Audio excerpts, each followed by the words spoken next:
పార్టీల రియాక్షన్స్ చూసిన తర్వాత స్టూడెంట్స్ కూడా మనతో పాటు ఇక్కడికి కొంతమంది పార్టిసిపేట్ చేస్తున్నారు. మిమ్మల్ని మీరు ఇంట్రడ్యూస్ చేసుకోండి. ఇప్పుడున్న సీఎం ప్రపోజల్ ఏదైతే 21 ఇయర్స్కే చట్టసభల్లోకి అడుగు పెట్టాలి అనేటువంటి ఒక ఆలోచన, దాని గురించి మీరేమంటారు? నా పేరు అశోక్ రెడ్డి.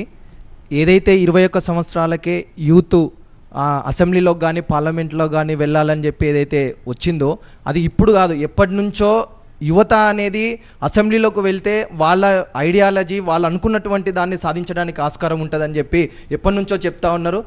రీసెంట్గా ఈ నీట్ అంశం మీద జరిగినటువంటి ఢిల్లీలో జరిగింది కానీ యావత్ దేశం మొత్తం జరిగినటువంటి అంశం మీద యావత్ దేశంలో ఉన్నటువంటి విద్యార్థులందరూ కూడా రోడ్డు మీదకి వచ్చి స్వచ్ఛందంగా ఫైట్ చేసి వాళ్ళకు రావాల్సినటువంటి అంశాలు ఏవైతున్నాయో వాటి మీద ఈరోజు సాధించుకున్నారు. ఏ ఒక్కరోజు కూడా ఈరోజు స్టూడెంట్స్ కోసం ఈరోజు మాట్లాడినటువంటి మీరు క్లియర్గా మీ పాయింట్ ఆఫ్ వ్యూ చెప్పండి. ఇప్పుడు 21 ఇయర్స్ అనేది వచ్చి తీరాల్సిన సరైన సమయం ఇది అంటారా, లేక స్టిల్ దీని మీద ఇంకా వెట్టింగ్ ఏమైనా జరగాల? అంటే ఇప్పుడున్నటువంటి పరిస్థితి మనం గమనించుకుంటే కంపల్సరీ యువత అనేది రాజకీయాలకు రావాల్సినటువంటి అవసరం ఉంది. ఎందుకోసం అని అంటే ఇప్పుడు ఏఐ కానీ ఇట్లాంటి జనరేషన్ మారుతున్నటువంటి క్రమాలలో ఇప్పుడు అసెంబ్లీలో మనం చూసుకున్నట్లయితే, పార్లమెంట్లో చూసుకున్నట్లయితే 50-60 సంవత్సరాలు దాటినటువంటి వాళ్ళు చాలామంది ఉన్నారు.